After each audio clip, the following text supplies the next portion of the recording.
Hi my beloved student, welcome to our character building with me, Teacher Karno. Ya, kembali lagi bersama dengan Teacher Karno dalam Budi Pekerti.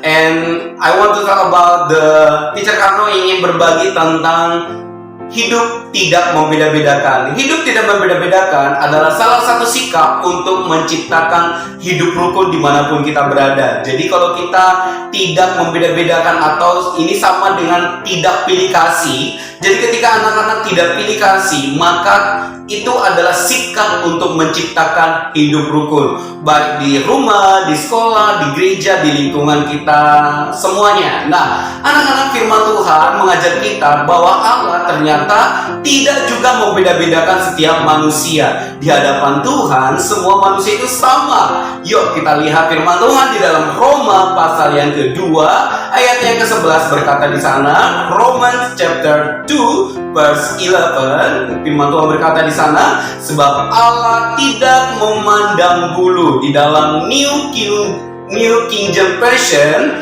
for there is no respect of person of God. Ya, di hadapan Tuhan semua sama. Tuhan itu dikatakan tidak membedakan responnya, tidak membedakan perhatiannya, tapi di hadapan Tuhan semua sama di mata, atau di hadapan Tuhan. Ya, di dalam bahasa aslinya memandang bulu ini artinya tidak memandang muka atau tidak memandang orang. Yang artinya bahwa Allah tidak memandang muka, ya, tidak memandang orang, mau itu orang miskin, mau orang kaya, mau orang susah, mau orang sedang dalam pergumulan berat, itu sama di hadapan Tuhan, ya.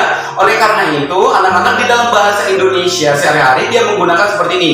Sebab Allah memperlakukan orang dengan sama, ya. Jadi di dalam bahasa Indonesia, Alkitab Indonesia sehari-hari, dalam bahasa Indonesia sehari-hari dikatakan bahwa Allah itu melihat semuanya sama, ya, memperlakukan semuanya sama, tidak membeda-bedakan. Nah, ya, jadi anak-anak, bagaimana cara menciptakan hidup rukun itu? Yuk kita belajar dari Allah, bagaimana Allah tidak membeda-bedakan manusia di hadapannya. Yuk kita belajar bersama-sama untuk meniru teladan Allah, yaitu tidak membedakan teman-teman kita, tidak membedakan orang-orang yang ada di sekitar kita, supaya tercipta hidup rukun. Karena seperti di dalam kitab Amsal dikatakan di pasal 17 ayat 5, siapa mengolok-olok orang miskin menghina penciptanya. Sekali lagi, Amsal pasal yang ke-17 ayat yang ke-5 berkata, siapa mengolok-olok orang miskin menghina penciptanya. Wow. Oleh karena itu, supaya kita tidak menghina Tuhan kita, yuk kita belajar bersama-sama tidak pilih kasih, tapi kita saling mengasihi di antara sesama kita. Ya anak-anak, sampai di sini Budi Pekerti yang boleh teacher bagikan. God bless you all. Sampai jumpa minggu depan. Bye-bye.